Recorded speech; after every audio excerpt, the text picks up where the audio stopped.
las Malvinas. Bueno, bienvenidos a este nuevo video. Sé que me ausenté demasiado tiempo por problemas de la escuela principalmente y todo eso.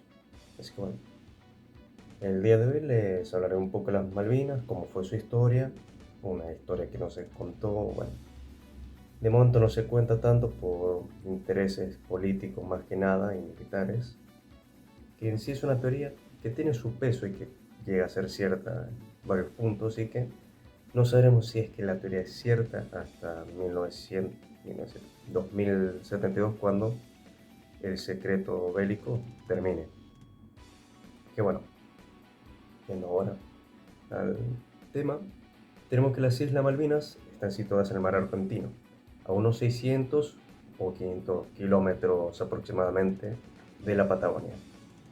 Las Islas Malvinas formaron parte del área bajo la jurisdicción española desde la entrada en vigor de los primeros instrumentos internacionales que delimitaron el Nuevo Mundo, poco después del descubrimiento de 1492 de las Américas, las bulas pontíficas y el Tratado de Tordesillas de 1494, en el cual tanto España y Portugal se dividen el mundo. Estos instrumentos constituyen los primeros instrumentos que receptan los títulos de España de acuerdo con el derecho internacional de la época. Desde el principio del siglo XVI y durante la mayor parte del mismo, solo navegantes al servicio de la corona española transitaron las rutas marítimas a lo largo de la costa sudamericana, avanzando hacia el sur en busca del paso interoceánico. En este avance se produjo el descubrimiento de las Islas Malvinas por integrantes de la expedición de Magallanes en el año 1520. A partir de este momento, fueron registradas en la cartografía europea con diversos nombres y quedaron dentro de los espacios bajo el control efectivo de las autoridades españolas. En el curso del siglo XVII, las Islas Malvinas fueron avistadas por navegantes de otras naciones que se aventuraron en los dominios españoles, a riesgo de la reacción y la protesta que España podría efectuar cuando tenía las noticias de tales expediciones. Pero toda la región austral de América, con sus costas, mares e islas, quedó indiscutiblemente preservada bajo la soberanía española, a través de los diversos tratados suscriptos en este periodo, como el Tratado Americano de 1670 entre España e Inglaterra, la Paz de Utrecht, firmada en 1713, en la cual se aseguró la integridad de las posesiones de España en América del Sur y confirmó su exclusividad de navegación en el Atlántico Sur. Inglaterra aceptó dichas cláusulas como signataria de los acuerdos de Utrecht y de tratados posteriores del siglo XVIII que lo ratificaban. No obstante, hacia mediados de ese siglo, las Islas Malvinas comenzaron a ser objetivo del interés de Gran Bretaña y Francia, que aspiraban a contar con un establecimiento estratégicamente ubicado frente al Estrecho de Magallanes, porque también tenemos que recordar que para ese tiempo el Canal de Panamá aún no existía, que actualmente es la forma más fácil de cruzar entre el Pacífico y el Atlántico. La forma más fácil, más económica y en la que menos tiempo se gasta. Así que bueno, en este tiempo tenemos el Estrecho de Magallanes, que bueno, era una importante posición muy estratégica, ya que todos los barcos solían pasar por ahí, si es que no eran todos los que pasaban del Pacífico a América. Así que bueno, en 1749 España tomó conocimiento de un proyecto británico para establecerse en las Islas Malvinas y protestó firmemente ante el gobierno del Reino Unido, que en consecuencia desistió de llevarlo a cabo. Más adelante, cuando en 1764 Francia formó el establecimiento de Port Louis en la isla Soledad, España se opuso y obtuvo el reconocimiento de Francia de su derecho a las islas.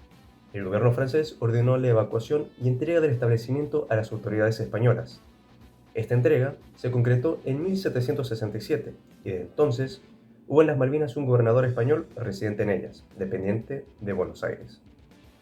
Al año siguiente, en la instalación francesa, una expedición británica llegó clandestinamente al archipiélago, y como seguimiento de ella, en 1766, los marineros ingleses levantaron un fuerte en un lugar que llamaron Port Egmont, en una isla situada al oeste de la Gran Malvina.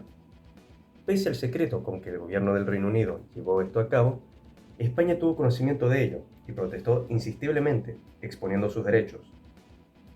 Como no hubo una respuesta aceptable, buscó el establecimiento intruso y cuando dio con él en 1770, expulsó por la fuerza a sus ocupantes.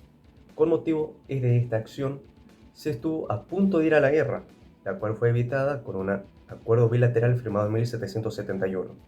Este acuerdo contaba de una declaración por la que España restituía a los británicos de Port Egmont para salvar el honor del rey británico, haciendo reserva expresa de su soberanía sobre la totalidad de las Islas Malvinas, y una aceptación de la declaración en la que Gran Bretaña guardaba silencio acerca de la reserva de derecho española.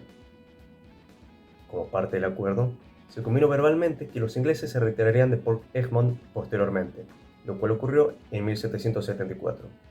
Desde entonces, las autoridades españolas, con asiento en Puerto Soledad, continuaron ejerciendo su jurisdicción y control sobre la totalidad del archipiélago.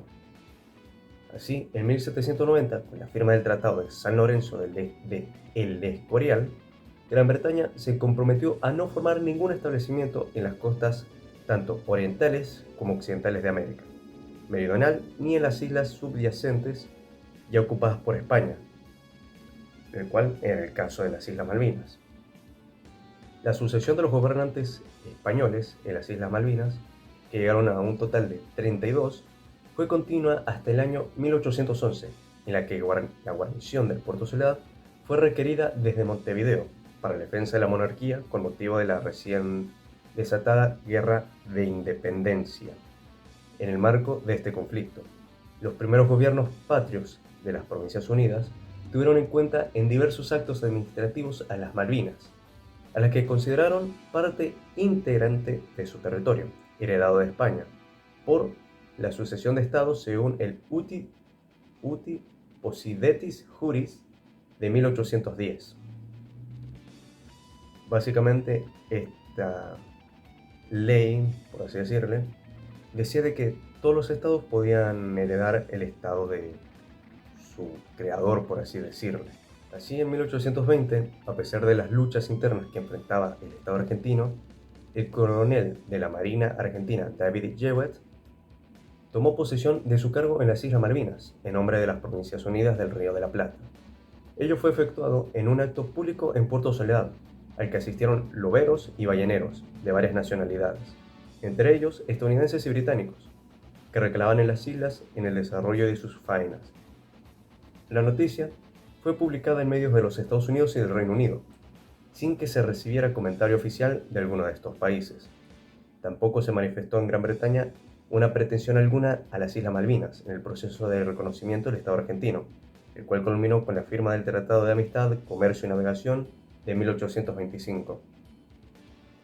Durante la década de 1820, los gobiernos argentinos realizaron diversos actos demostrativos de su soberanía sobre las Islas Malvinas, incluyendo la designación de gobernadores, la legislación sobre recursos pesqueros y otorgamiento de concesiones territoriales.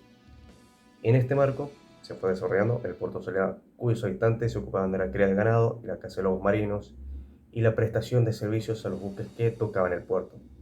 Así, el 10 de junio de 1829, el gobierno argentino promulgó un decreto creando la Comandancia Política y Militar de las Islas Malvinas, después de haber mantenido en silencio por más de medio siglo, en el curso del cual se habían sucedido sin oposición administrativa española y argentina a las Islas Malvinas.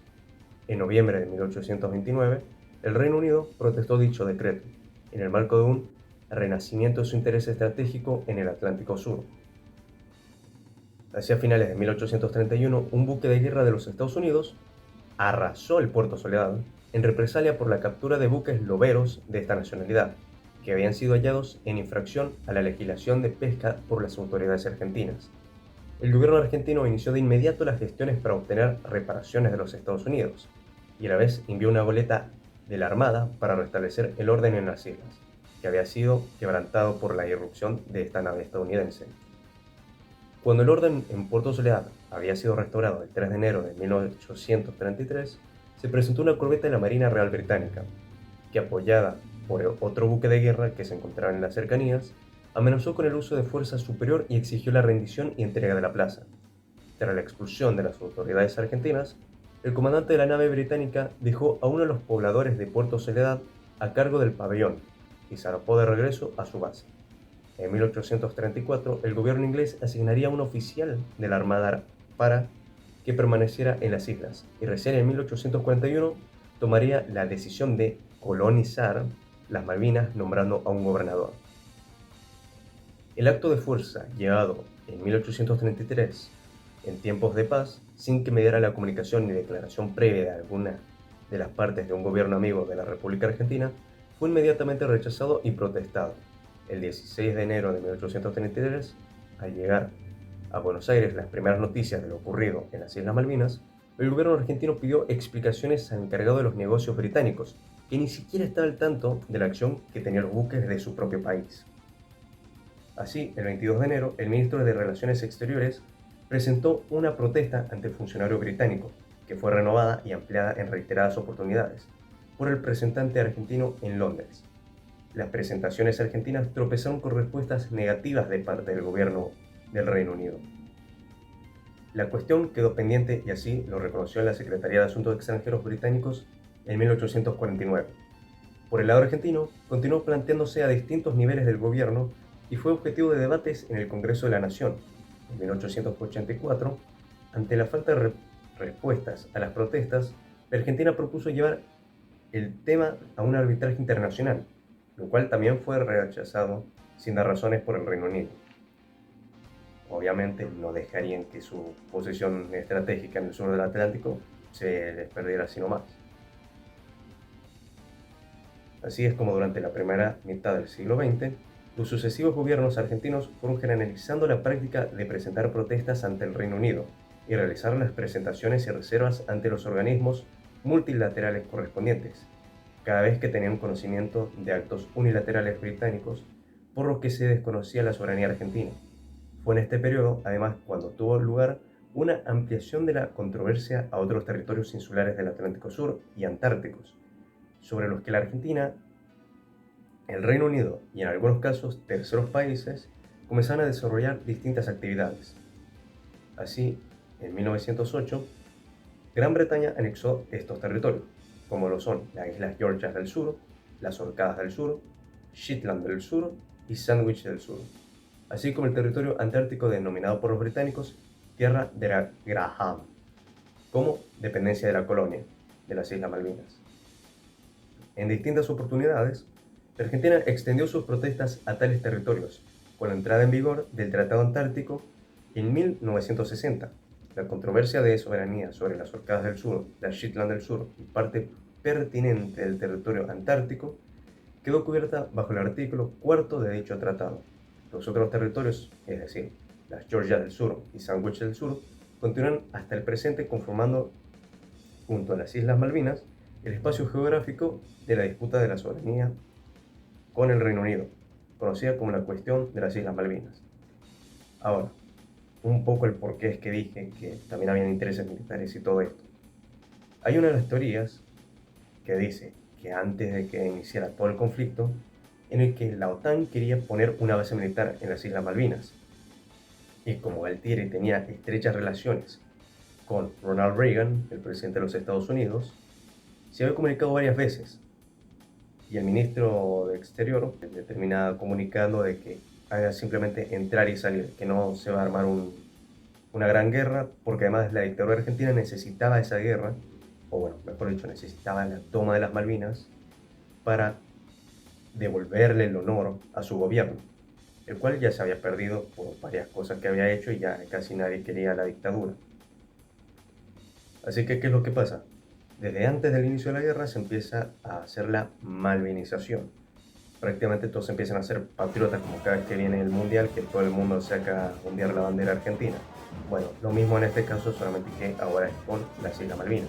Una cuestión de soberanía, más que nada. ¿Qué pasa? Estados Unidos le dice repetidas veces a la Argentina que entre y salga, que no va a pasar nada a gran escala, que los británicos no se van a meter por completo y que ellos, en caso de que se desate alguna guerra, van a ser completamente neutrales. Y a ciencia cierta, ya con varios relatos ya sabemos que ni siquiera eso es cierto. Porque ¿qué es lo que pasa? La Argentina invade las islas. ¿Y qué es lo que pasa? El siguiente día de la invasión es cuando Galtieri tiene una llamada de Ronald Reagan, diciéndole que anule totalmente la operación. ¿Qué pasa? La operación ya se llevó a cabo y ya no se puede detener. Entonces, se conquista todas las islas. Y una cosa interesante que podemos meter acá para que se le dé un mayor valor a este argumento es que los argentinos se los mandó con la orden de no matar a nadie dentro de todo lo posible, ni directamente tomarlos pacíficamente, lo cual se dio en varios casos. Y más, el primer muerto, que fue argentino, por esa misma razón no mató a sus agresores, sino que este, junto a un compañero, terminaron muriendo desangrados. Ahora, siguiendo con el argumento de este, los británicos trajeron toda su flota, toda la flota en sí que tenían de la OTAN, a proteger las Malvinas, las cuales, bueno, toda esta flota sabemos que tuvo grandes problemas con todos los aviones que tenía la Argentina, que sí, eran muy anticuados, no se puede negar, pero teníamos ciertas cosas que nos podían favorecer, como por ejemplo ahora mismo no recuerdo bien si una fragata o una corbeta, que habíamos comprado los británicos hace muchísimo tiempo, y pudimos saber de que podíamos volar a 5 metros sobre el agua y el radar de esta corbeta no lo iba a detectar al avión. Es por esto que los aviones empezaron a bajar a, a bajar a esa altura, o sobrevolar sobre esa altura. Así para cuando tuvieran que lanzar las bombas, tan solo tuvieran que hacer esto y atacar. ¿Qué pasa? Que varias bombas no se activaron porque, bueno, desde un momento en el que se da la orden de que se suelte la bomba, tarda un tiempo en que el mecanismo se accione y arme la bomba para que ya esté lista para explotar. Es por esta razón que varios buques británicos no fueron hundidos por completo, sino que algunas bombas quedaron en su interior sin estallar y sin lograrse armar. También, por otra parte, tenemos que Estados Unidos le dio los misiles Sidewinder a los Harrier británicos. Además, directamente les mandó los cargamentos. ¿Qué es lo que tiene este misil? Que es todo aspecto. Puede lanzarse el misil si el avión viene de frente. Por ejemplo, el Mirage que tengo acá, que tiene la nariz partida. Por ejemplo, esto. El misil viene por acá y lo destruye. En cambio, los misiles que ya habían antes, el otro avión tenía que venir y posicionarse por atrás. En cualquier caso, para poder lanzar el misil, ya que eran de búsqueda de calor. Y bueno, el único lugar por el que sale algo de calor es el motor. Bueno, ya terminamos un poco con los misiles que le dieron los estadounidenses a los británicos. Podemos hablar un poco del apoyo que dieron los países latinoamericanos a la Argentina, como lo es el Perú, que le entregó aproximadamente unos 10 Mirage 3, aviones con capacidades supersónicas, que bueno, la capacidad supersónica se la queda ahí nomás porque bueno, tenía el combustible justo y necesario para llegar a las Malvinas. Y si utiliza la postcombustión, la cual le permitía alcanzar esa velocidad, pues bueno, no era capaz de volver al aeropuerto del cual zarpó, por así decirlo, zarpó, despegó. También tenemos que Francia, antes de que empezara el conflicto, le dio varios misiles Exocet a la Argentina, lo cual la Argentina los utilizó en el Super Étendard Modernisé, también conocido como SEM, el cual podía disparar el misil desde varios kilómetros, fijando su objetivo en el radar. El cual, sí, varias personas dicen que si Francia no hubiera entregado todo el cargamento que se le había comprado, la guerra posiblemente se habría ganado. Que más, hasta los propios coroneles británicos decían, si la Argentina hubiera tan solo aguantado 2 semanas más, el destino de la guerra habría sido para la Argentina, la habrían ganado. Que bueno, también tenemos de que el gobierno de Margaret Thatcher tenía varios problemas, a pesar de que hay varios artículos que dicen como que es la dama de hierro, la mejor ministra, por así decirle, pero a ciencia cierta no hay nadie que sea bueno en verdad. Así que bueno, ahí eso sería todo. También tenemos en cuestiones de descolonización, que es esta, la cual está presente en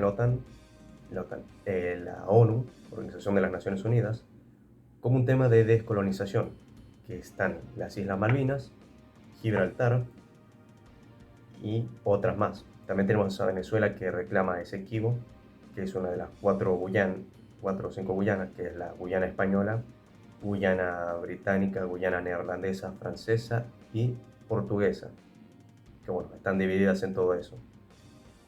Que bueno, eso podría llegar a ser otro tema. Así que bueno, eso sería todo de Malvinas, de que en sí, por una parte fue una trampa orquestada por el gobierno de Estados Unidos para que la Argentina entrara en la guerra. Y bueno, igual en cualquier caso, si es que quiere más información, voy a dejar todos los enlaces en la descripción. Además, voy a buscar más enlaces que explican un poco más cómo fue la situación. Porque más hay un video en el cual aparece un video de Presto Felipe, si me acuerdo, Presto Felipe, también conocido como el Presto, en el cual entrevista a un excombatiente de Malvinas, el cual dice también que fue una trampa. Así que bueno, voy a dejar todo ahí. Y bueno, lo otro que se podría decir es que hay que seguir luchando por la soberanía y también por unificar toda Hispanoamérica, o bueno, Iberoamérica también si se quisiese, porque también tenemos por otra parte que este problema nunca habría surgido si no hubiera sido por las independencias, que también llega a ser otro tema para hablar, ya que hay varios indígenas que nunca quisieron ser independientes porque sabían que si llegaba esa independencia iban a perder todos los derechos que los españoles le habían otorgado. Y no eran indios nobles que hubieran alcanzado grandes títulos, no. Eran tribus que estaban ayudando a los españoles.